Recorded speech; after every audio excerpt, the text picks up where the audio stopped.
Welcome to World of Harmony. Praising God through music is at the center of our church. Join us on our global quest to deepen our faith through travel and music. This is Evie. Let's go! Hello, my dear friends. Today, we are traveling to Sinai, a peninsula in Egypt with towering rugged mountains, the majestic desert, the sandy beaches, and the wide open skies. Sinai is marvelous. It often feels almost timeless. And the most awesome part is that Sinai is where Moses met God. Seems like the perfect place to explore today's question. What is the Song of Moses? Are you ready? Yalla bina! Moses wasn't always a leader. His story actually started right here on the Nile River. We are riding the traditional felucca here on the Nile. This is where he was found in a little basket by the banks of the Nile.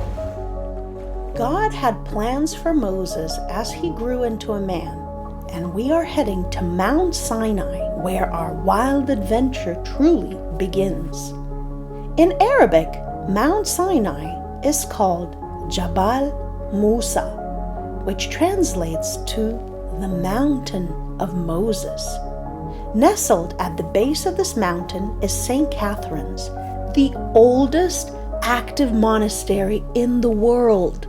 Initially, it was called the Sacred Monastery of the God-trodden Mount Sinai, precisely because this was the very place where Moses met God.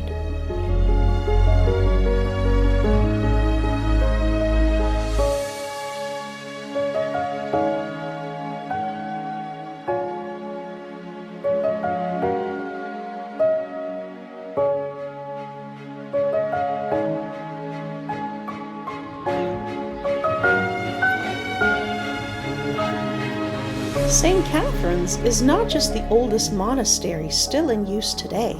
It also has the world's oldest continually operating library. It has manuscripts and works written from the 4th century. That's over 1,600 years ago. But we should probably focus on Moses and today's question.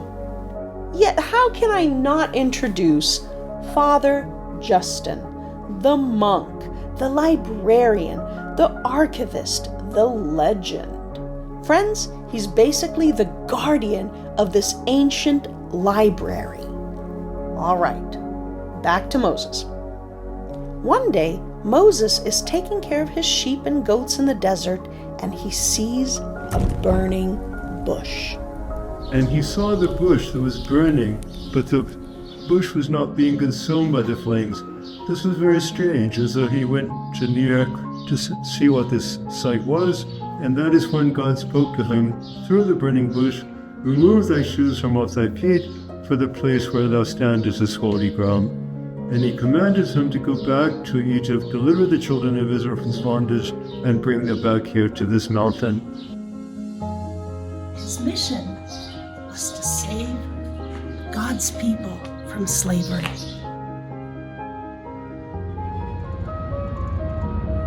To fulfill his mission, Moses traveled back to Egypt. This was before cars and way before ATVs. Moses likely traveled on foot, or perhaps used a camel or donkey.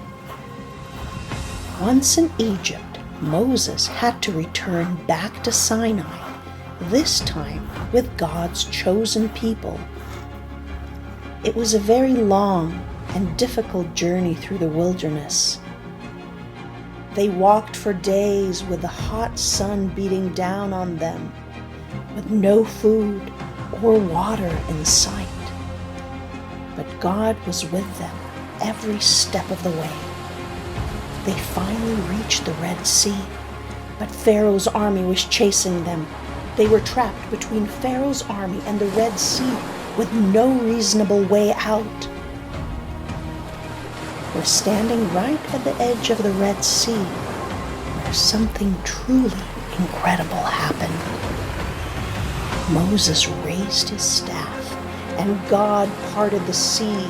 A dry path opened up, and through the mist of the sea, God's people walked through.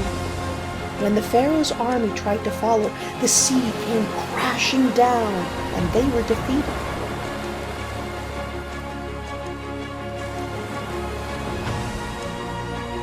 And so, my dear ones, we finally arrive at the answer to today's question. What is the Song of Moses? When God's people reached the other side safely, they couldn't help but burst out in song, praising God for rescuing them. And that's when the Song of Moses was born. God's people sang songs of praise to him, celebrating his faithfulness, his love, his power. Can you imagine how they felt? We know that in the 15th chapter of the book of Exodus, it records the triumphal hymn that Moses said when they had crossed through the Red Sea. I'll read it here in English. Then sang Moses and the children of Israel this song unto the Lord as God, and spake, saying, I will sing unto the Lord, for he hath triumphed gloriously. The horse and rider hath he thrown into the sea. The Lord is my strength and song, and he has become my salvation. He is my God, and I will prepare him an habitation, my father's God, and I will exalt him. There are 9 odes, and traditionally printed at the end of the Psalter. And in every service, there are 9 odes to the canon. And especially on the major feast days, the first hymn of each ode makes a reference to the traditional odes, of which this is the first. Safe at last, God's people were filled with joy. They thanked God with singing, exaltation, and worship. Here is a children's choir praising God with the Song of Moses.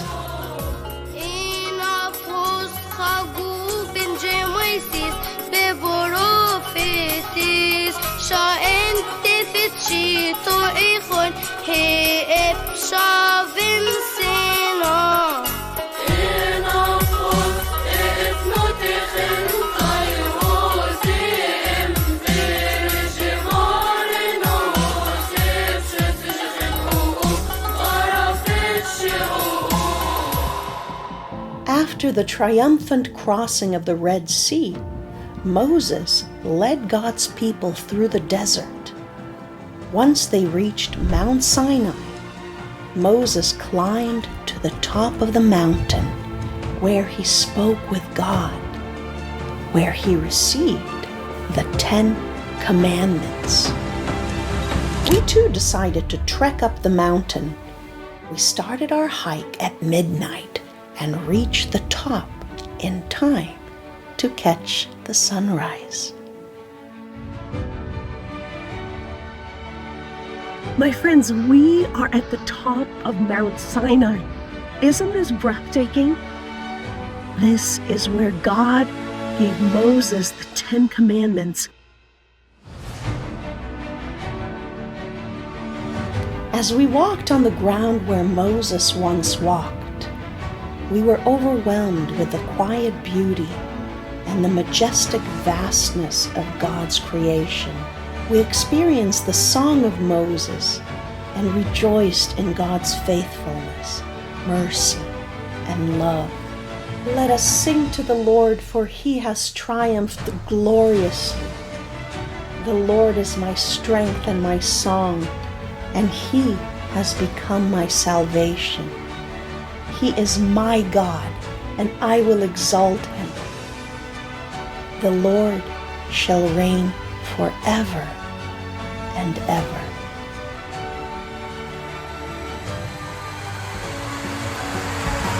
Send us questions and send us the places you'd like us to visit in future episodes. See you next time!